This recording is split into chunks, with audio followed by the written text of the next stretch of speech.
Hello my dear drama lovers, welcome back to எம் drama glimpse. இந்த week நம்ம பார்த்துக்கிட்டு இருக்க சர்க்கிள் ஆஃப் லவ் டிராமாவோட பார்ட் 4 தான் இந்த வீடியோ நம்ம பார்க்க போறோம். ஸோ வாங்க கைஸ், நம்ம இன்னைக்கு கதைக்குள்ள போகலாம். கடைசியா அந்த பாம் பிளாஸ்ட்ல இருந்து 2 பேருமே தப்பிச்சு அப்படியே மாறி மாறி கிஸ் பண்ணிக்குவாங்களா. அதுக்கடுத்து வீட்டுக்கு வந்து இப்ப நம்ம ஹீரோ அவங்க அம்மா அப்பாவோட மெமோரியல் பிளேஸ்க்கு முன்னாடி நின்று நம்ம ஃபேமிலிக்கு ஃபேமிலி பண்ணது பெரிய தப்பு தான், ஆனா அதுக்கான தண்டனையை அந்த மொத்த குடும்பத்துக்கும் நான் கொடுத்துட்டேன். இந்த விஷயத்துக்கும் அவளுக்கும் எந்த ஒரு சம்மதமும் இல்ல. அதனால நானும் மெங்கும் ஒன்னா இருக்கணும்னு சொல்லிட்டு நான் எடுத்த முடிவை நீங்க கண்டிப்பா அக்செப்ட் பண்ணிக்குவீங்கன்னு நினைக்கிறேன் அப்படிங்கிற மாதிரி அங்க இருக்கிற நேம் பிளேட் எல்லாம் பார்த்து இவன் பேசிக்கிட்டு இருப்பான். அதுக்கடுத்து இப்ப அப்படியே ஸ்ட்ரைட்டா நம்ம ஹீரோனோட ரூமுக்கு போய் அவகிட்ட ஒரு ஜேட் பென்டன்ட் ஒன்னு கொடுத்துட்டு, இங்க பாரு, உனக்கும் என் மேல லவ் இருக்குன்னு நல்லாவே தெரியுது. இனிமேல் நம்ம எதை பத்தி யோசிக்க வேண்டாம். என்னோட லவ்வோட சிம்பிளா நான் இந்த பென்டன்ட் உனக்கு கொடுக்குறேன். இது எங்க அம்மாவோடது. இனிமேல் என்னோட லைஃப்ல ஏதாவது ஒரு பொண்ணு இருக்கிறான்னா அது நீதான் அப்படிங்கிற மாதிரி அந்த ஜேட் பென்டன்ட்டை கையில கொடுப்பான். ஆனா நம்ம ஹீரோயின் என்ன யோசித்தான்னு தெரியல. அந்த ஜேட் பென்டன்ட் இப்ப வாங்காம இது உங்க அம்மாவோடதுங்கிறீங்க, அப்ப இது உங்க ஃபியூச்சர் ஒய்ஃபுக்கு தான் போய் சேரணும் அப்படின்ட்டு அவன் கையிலே கொடுத்துட்டு அந்த ரூம்ல இருந்து வெளியே அனுப்பிச்சிருவா. என்னடா இது, இவ இப்படி பண்ணிக்கிட்டு இருக்கா அப்படிங்கிற மாதிரி தான் நம்ம ஹீரோக்கே இருக்கும். அதுக்கடுத்து அப்படியே அடுத்த நாள் தான் காட்டுவாங்க. இதே வீட்டுல தானே அந்த ஜீஜோ பொண்ணு இருக்கா.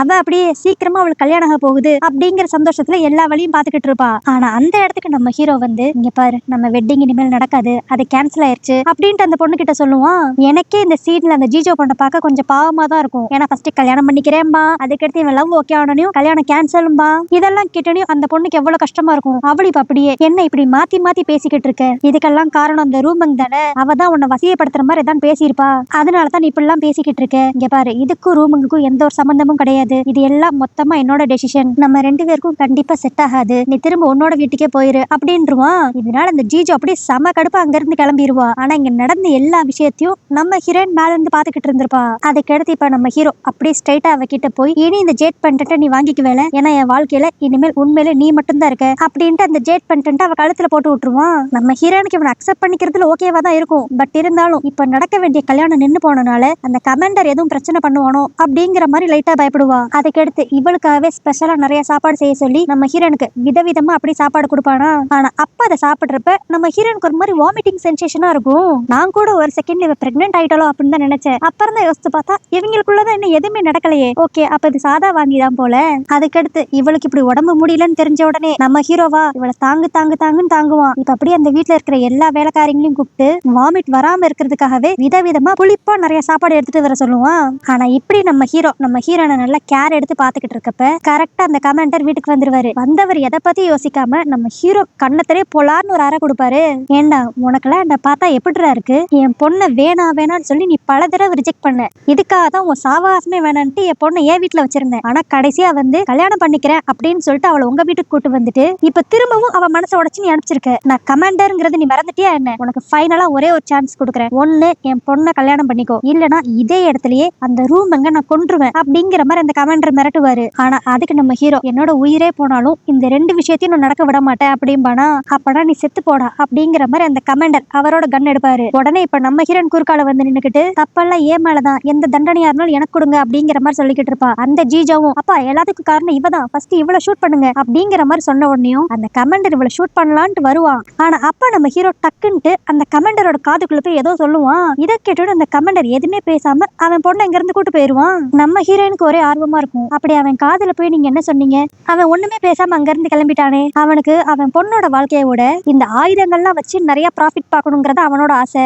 அதனால இந்த மிலிட்டரி போர்ஸ்க்கு தேவையான கன்ஸ், வெடிகுண்டு இது எல்லாத்தையும் நான் அவனே கான்ட்ராக்ட் போட்டு சப்ளை பண்ண சொன்னேன். பண முகத்துல அவனும் எதுவும் பேசாம அவன் பொண்ணை கூட்டு போயிட்டான் அப்படிங்கிற மாதிரி நம்ம ஹீரோ சொல்லுவான். இதை கேட்டோன்னு நம்ம ஹீரோன், இதெல்லாம் நீங்க எனக்காகவா அப்படின்னு தான் வாயெடுப்பா. அதுக்குள்ள நம்ம ஹீரோ டக்குன்னு கிஸ் பண்ணிடுவான். அப்ப நம்ம ஹீரோன் அப்படியே, உனக்கு ஒரு ஆச்சரியம் இருக்கலாம், எனக்கு எதுக்கு உன ரொம்ப பிடிச்சிருக்குன்ட்டு. நீ என்னதான் ஸ்டார்டிங்ல இருந்து என்கிட்ட ரொம்ப கண்டிப்பா நடந்துகிட்டாலுமே உனக்குள்ள ஒரு கைண்ட்னஸ் ஒண்ணு இருக்கும். அந்த கைண்ட்னஸ் தான் உண்மையிலே உன்னோட கேரக்டர். அதை பார்த்துதான் எனக்கு உன ரொம்ப பிடிக்க ஆரம்பிச்சிச்சு. சோ உன்கிட்ட எவ்வளவு தப்பான விஷயங்கள் இருந்தாலும் இந்த ஒரு விஷயம் போதும், நான் திரும்ப திரும்ப உன்னை லவ் பண்ணுவேன் அப்படின்பாளா. இதை கேட்டோன்னே நம்ம ஹீரோ அடுத்த பேச்சே இருக்காது, ஸ்ட்ரைட்டா ஆக்ஷன் தான். அப்படியே நம்ம ஹீரோனை தூக்கிட்டு ரூமுக்கு போயிருவான். அப்புறம் என்ன, அன்னைக்கு நைட்டே ஒரு ரொமான்டிக்கான டைம் அவங்க ஸ்பெண்ட் பண்ணிருவாங்க. அப்படியே அன்னையில இருந்து ஒன்னா வெளியே டேட்டிங் போறது, கிஸ் பண்றது, இந்த மாதிரி ரொம்ப ஜாலியா அவங்க லவ் லைஃப் போய்கிட்டு இருக்கும். ஆனா அப்படி இருக்கிற ஒரு டைம்ல நம்ம ஹீரோயினுக்கு ஒரு நாள் ஒரு போஸ்ட் ஒண்ணு வரும். அதை பார்த்தோன்னே அப்படியே ஷாக் ஆயிருவா. என்னன்னு பார்த்தா அந்த போஸ்ட்ல ஒரு போட்டோக்கு பின்னாடி அப்படியே உன்னோட ஃபேமிலியை மொத்தமா அழிச்சதே அந்த கவர்னர் தான் அப்படிங்கிற மாதிரி எழுதியிருக்கும்.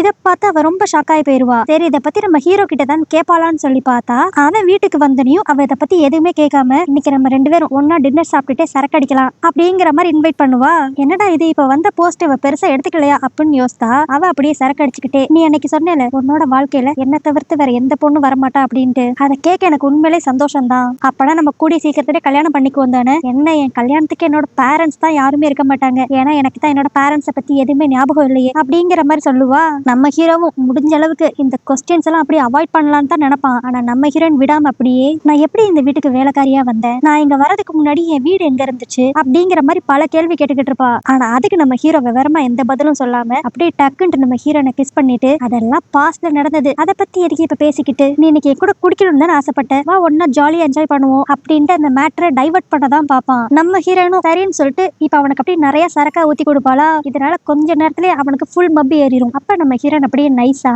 இதுக்கு முன்னாடி நீங்க யாரையாண்டு கொலை பண்ணிருக்கீங்களா அப்படிங்கிற மாதிரி கேட்பா. அதுக்கு நம்ம ஹீரோவும் அப்படியே போதையிலேயே, பண்ணிருக்கேன், அந்த கொலைக்கெல்லாம் அவங்க டிசர்விங்கான பர்சன் தான் அப்படிங்கிற மாதிரி ஒரு மாதிரி வெறியோட சொல்லுவானா. இதுலயே அவ கண்டுபிடிச்சிருவா இவளோட ஃபேமிலியை பத்தி தான் இவன் பேசிக்கிட்டு இருக்கான் அப்படின்ட்டு.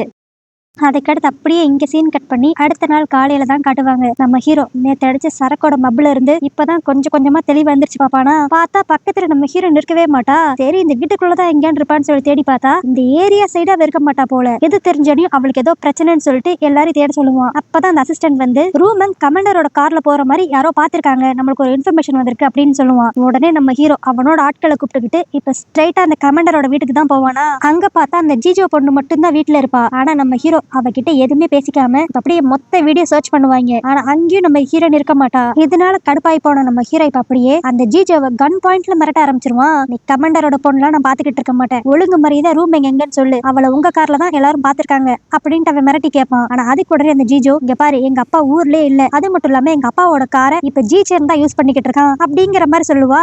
சோ நம்ம ஹீரோயின் காணா போனதுக்கும் அந்த ஜிச்சனுக்கு தான் ஏதோ சம்பந்தம் இருக்கு அப்படின்ட்டு இப்ப அவனை தேடி போவாங்க. இதுவே இன்னொரு பக்கம் பார்த்தா நம்ம ஹீரோயின் அந்த ஜிச்சாங்க மீட் பண்றதுக்காக வந்திருப்பா. இவ எதுக்கு இங்க வந்திருப்பான்னா கு ஃபேமிலி பத்தி இவனுக்கு தான் தெரியுமா அப்படிங்கிறதுக்காக தான் வந்திருப்பா. அப்பதான் அவன் பழைய நியூஸ் பேப்பர் எல்லாம் எடுத்து போட்டு, இந்த மாதிரி கு ஃபேமிலி 2 வருஷத்துக்கு முன்னாடி மொத்தமா இறந்து போயிட்டாங்க, ஆனா இந்த விஷயத்தெல்லாம் பண்ணது யாருன்னு சொல்லி வெளியே பெருசா பப்ளிஷ் ஆகல, ஆனா எங்களுக்கு தெரியும் இந்த விஷயத்தெல்லாம் பண்ணது ஹாங் தான், இப்படி ஒரு விஷயத்த பண்ணக்கிறது தான் அவன் கவர்னராவே ஆனா அப்படிங்கிற மாதிரி எல்லா விஷயத்தையும் சொல்லிடுவான். அதுவும் நம்ம ஹீரோ ஜஸ்ட் 1-2 பேரை கொண்டிருக்க மாட்டான், கிட்டத்தட்ட நம்ம ஹீரோனோட வீட்டுல இருந்து 30 பேரை கொண்டிருப்பான். ஆனா இதெல்லாம் சொல்லிக்கிட்டு இருக்கப்பயே அந்த ஜிச்சனுக்கு ஒரு சந்தேகம் வரும். சரி நீ கு ஃபேமிலியை சேர்ந்தவன்ட்டு உனக்கு எப்படி தெரியும் அப்படின்ட்டு. அப்பதான் இவளுக்கு வந்த போஸ்டர் எடுத்து காட்டுவா. என்னன்னா அதுல ஒரு போட்டோவும் சேர்ந்து வந்திருக்கும் போல. அந்த போட்டோல நம்ம ஹீரோயினும் அவங்க அப்பாவும் இருக்கிற மாதிரி வேற இருக்கும். சோ இதை வச்சுதான் தான் கு ஃபேமிலியை சேர்ந்தவ அப்படிங்கறத கன்ஃபார்ம் பண்ணி இருந்திருப்பா.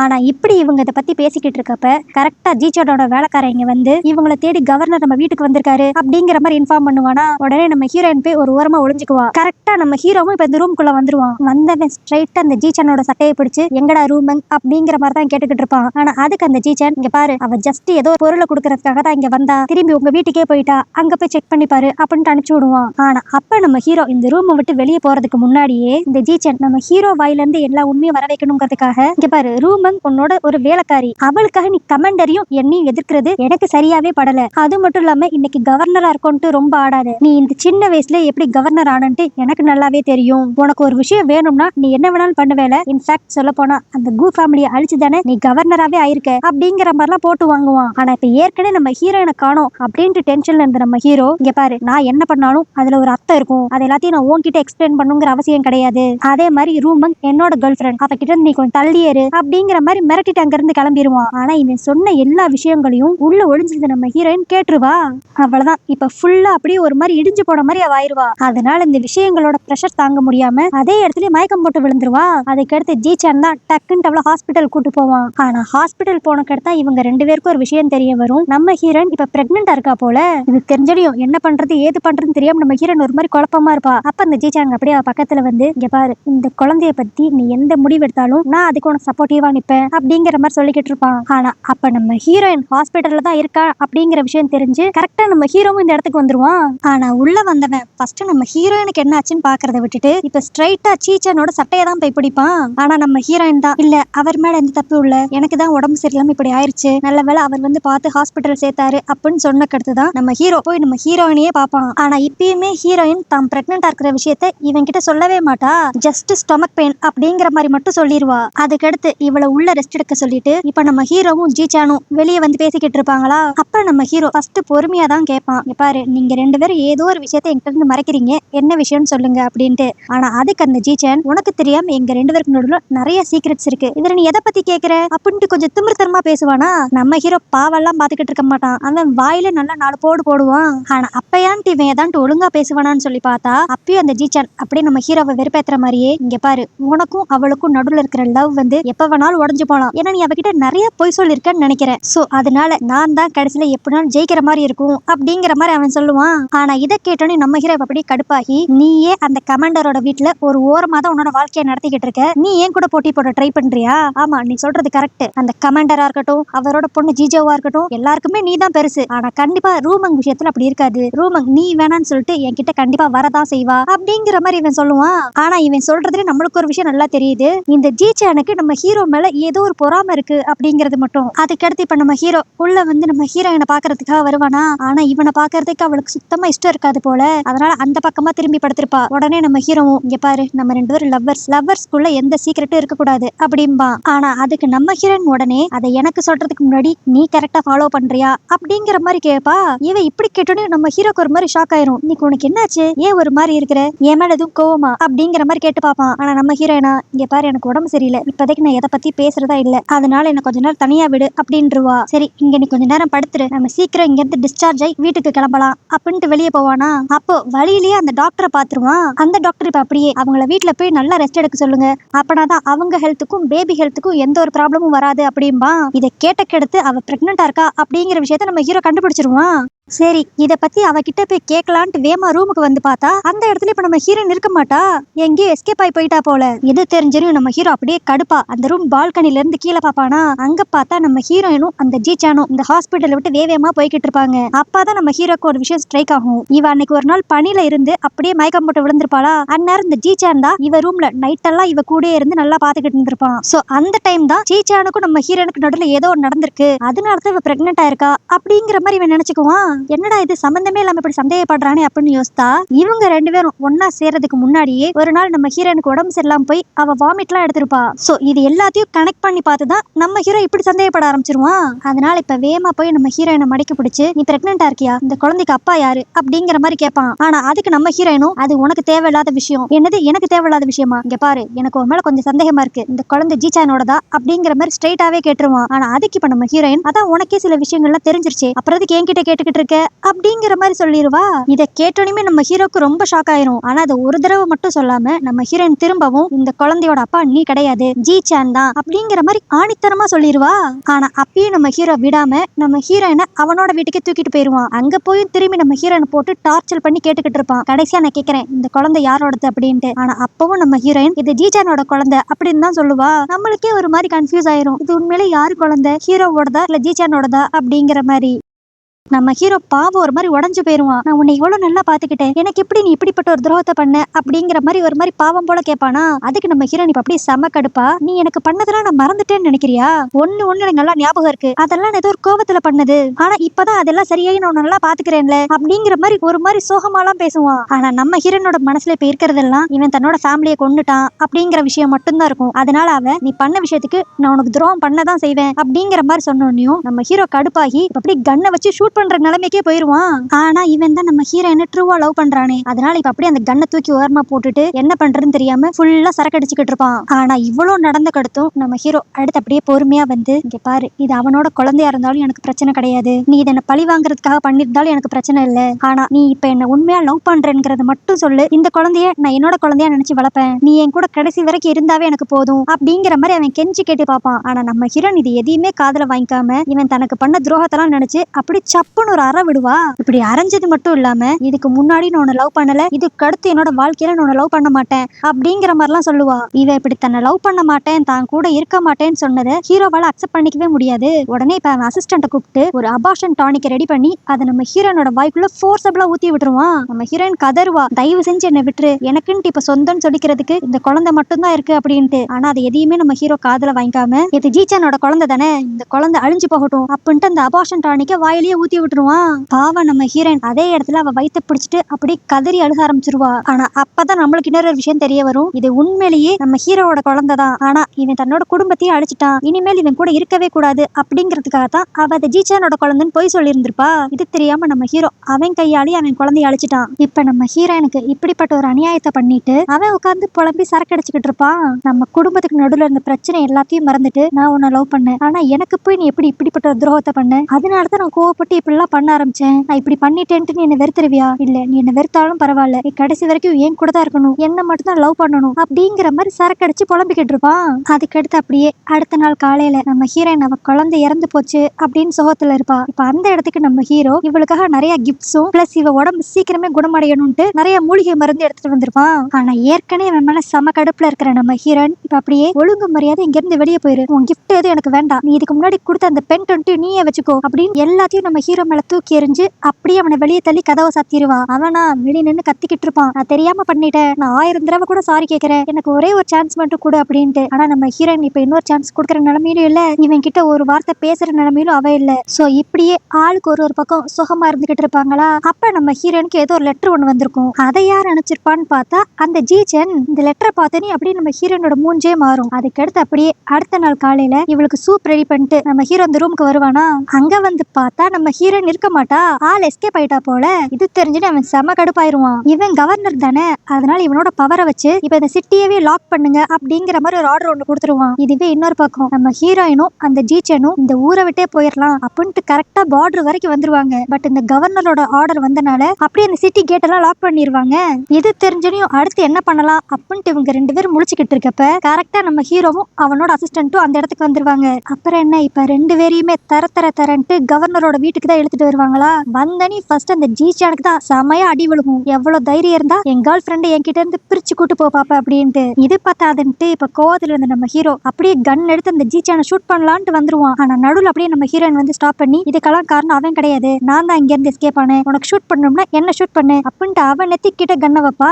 இதனால நம்ம ஹீரோக்கு இன்னும் கடுப்பாயிரும். அவனுக்காக நீ உயிரே கொடுக்க ரெடியா இருக்கியா அப்படின்ட்டு. அதனால இப்ப கடுப்பா அப்படியே அவன் அசிஸ்டன்ட் கிட்ட, இந்த ஜீச்சன் அடுத்து இந்த வீட்டுக்கே வரக்கூடாது அப்படின்ட்டு அவனை வெளியே எடுத்துட்டு போக சொல்லிடுவான். அதுக்கடுத்து நம்ம ஹீரோ இப்ப அப்படியே நம்ம ஹீரோயின் கிட்ட கொஞ்சம் கொஞ்சமா நெருங்கி வந்து, நான் உன்னை எவ்வளவு லவ் பண்ணேன், என் லவ் கொஞ்சம் கூட நீ மதிக்காம இப்ப அவன் கூட இங்க இருந்து எஸ்கேப் ஆகலாங்கிற அளவுக்கு பிளான் போட்டேல, உனக்கு என் காதல் ஒரு பொருட்டாவே தெரியல, உனக்கு என்ன என்னை விட்டு போகணும் அவ்வளவுதானே, இந்த கண்ணப்படி என்ன ஷூட் பண்ணி கொன்னுட்டு இங்க இருந்து நீ போய்க்கோ அப்படின்ட்டு கண்ணை கொடுத்துருவான். நம்ம ஹீரோயின் இப்ப அப்படியே, என்ன நான் ஷூட் பண்ண மாட்டேங்கிற தைரியத்துல பேசிக்கிட்டு இருக்கியா அப்படின்ட்டு ட்ரிகர் அழுத்திடுவா. நல்ல வேளை அந்த கன்ல ஒழுங்கா புல்லட் லோடா இருக்காது போல, அதனால நம்ம ஹீரோ தப்பிச்சான். ஆனா இப்படி தான் லவ் பண்ண பொண்ணு தன்னை ஷூட் பண்ண ரெடியா இருக்கா அப்படின்னு தெரிஞ்சுக்கிட்டு நம்ம ஹீரோ ரொம்ப மனசு உடைஞ்சு போயிருவான். ஆனா அதுக்கடுத்து அவளை விடாம இப்ப அப்படியே அவளோட ரூமுக்கு கூட்டு போயிட்டு, என்னோட லவ் உனக்கு கடைசி வரைக்கும் புரியவே மாட்டேங்குதுல, இனி என்னை வெறுத்தாலும் பரவாயில்ல, என் காதலை உனக்கு நான் புரிய வைக்கிறேன் அப்படின்ட்டு நம்ம ஹீரோயின் கிட்ட மிஸ்பிஹேவ் பண்ண வந்துருவான். ஆனா அப்ப நம்ம ஹீரோயின் ஒரு கத்துவா பார்க்கணும், நீ என் குடும்பத்தையே 2 வருஷத்துக்கு முன்னாடி கொண்டிருக்கடா, அப்படி இருக்கிறப்ப எனக்கு எப்படிடா உன்னை பிடிக்கும் அப்படிங்கிற மாதிரி கத்துவா பார்க்கணும். இவளுக்கு எல்லா உண்மையும் தெரிஞ்சிருச்சு அப்படின்னு தெரிஞ்ச உடனேயும் நம்ம ஹீரோ அப்படியே ஆடி போயிருவான். அப்ப நம்ம ஹீரோயின் அப்படியே, நீ என் குடும்பத்துக்கு இப்படிப்பட்ட ஒரு துரோகத்தை பண்ண கெடுத்து உன் குழந்தை நான் எப்படி என் வயிற்றுல சமக்க போறேன் அப்படிங்கறத யோசிச்சுக்கிட்டு தான் உன்கிட்ட எந்த ஒரு உண்மையும் சொல்லாம இருந்தேன், ஆனா கடைசியில உன் குழந்தைய நீயே உன் கையால கொன்னுட்ட அப்படிங்கிற மாதிரி அந்த விஷயத்த பத்தி சொல்லிடுவா. இப்போ இவன் அபார்ட் பண்ணது இவனோட குழந்தை அப்படின்னு தெரிஞ்சனையும் நம்ம ஹீரோ இன்னும் ஒரு மாதிரி ஆயிருவான். இப்ப அப்படியே நம்ம ஹீரோயின், என் குடும்பத்தை கொன்னு என்னோட குழந்தைய கொன்னு, இதுக்கு மேல என்னால உன் மூஞ்ச பாத்துக்கிட்டு இங்க இருக்க முடியாது, உன்னை கொல்லலான்னு ட்ரை பண்ணாலும் அதுவும் என்னால முடியல, இப்படியே போச்சுன்னா எனக்கு பைத்தியமே பிடிச்சிரும், எனக்கு இதுக்கு மேல இந்த வாழ்க்கை வேண்டாம், அடுத்த ஜென்மத்திலையும் உன்னை நான் கண்டிப்பா மீட் பண்ண கூடாதுன்னு வேண்டிக்கிறேன் அப்படின்னு சொல்லிட்டு டக்குன்ட்டு ஒரு கத்தி எடுத்து அவன் நெஞ்சிலேயே குத்திக்குவா. இதை பார்த்து பதறி போன நம்ம ஹீரோ இப்ப வேகமா அவனை ஹாஸ்பிட்டலுக்கு தான் கூட்டு போவானா. ஆனா அப்ப கண் முழிச்ச நம்ம ஹீரோயின் நம்ம ஹீரோவை பார்த்து, நீங்க யாரு அப்படிங்கிற மாதிரி கேட்பா. இதை கேட்டுன்னு அவனுக்கும் ஷாக் ஆயிரும், நம்மளுக்கும் ஒரு மாதிரி ஷாக் ஆயிரும். என்னடா இது, இவ ஏற்கனவே மெமரி லாஸ்ல தான் இருக்கா, அப்படி இருக்கிறப்ப இன்னொரு மெமரி லாஸ் ஆயிருச்சா இல்லைன்னா நடிக்கிறாளா அப்படிங்கிற டவுட் நம்மளுக்கு இருக்கும். இந்த டவுட்டுக்கான ஆன்சர்லாம் நான் நாளைக்கு வீடியோல சொல்றேன். சோ ஓகே गाइस, இந்த டிராமா உங்களுக்கு பிடிச்சிருந்தா லைக் பண்ணிருங்க, ஹைப் பண்ணிருங்க, அப்படியே என்னோட சேனல் ஃபாலோ பண்ணிருங்க. நாளைக்கு வீடியோல உங்களை பார்க்கறேன். அது வரைக்கும் பை.